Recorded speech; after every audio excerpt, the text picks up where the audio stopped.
Assalamualaikum warahmatullahi wabarakatuh. Kembali lagi dengan saya Fania Siti Fatimah dari kelas 2B.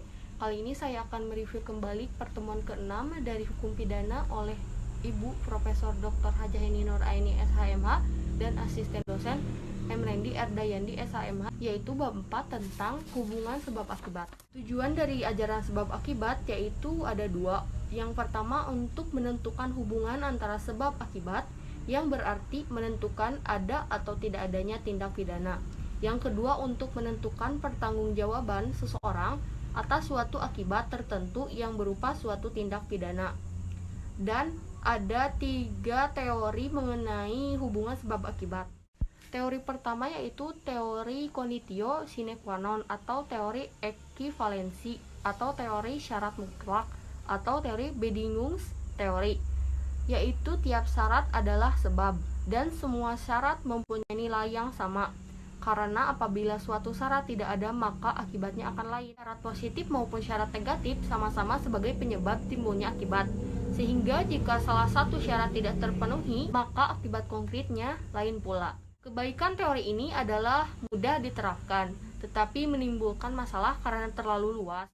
Teori ini sudah tidak dipakai kembali karena terlalu membentang ke belakang. Yang kedua ada teori individualisasi, yaitu teori yang mengadakan pembatasan antara syarat dan sebab secara pandangan khusus, yaitu mengindividualisasinya secara konkret mengenai perkara tentu saja dengan mengambil pendapat sesudah kejadian atau post factum atau in correcto.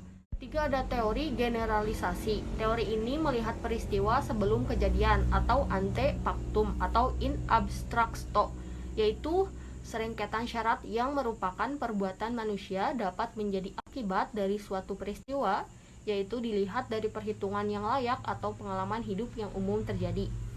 Menurut teori ini harus didasari sebab yang sama atau adekuat untuk dapat menimbulkan akibat yang bersangkutan.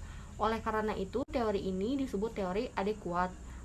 Ukuran dari teori ini adalah keadaan atau kebiasaan sehari-hari dari kejadian yang muncul.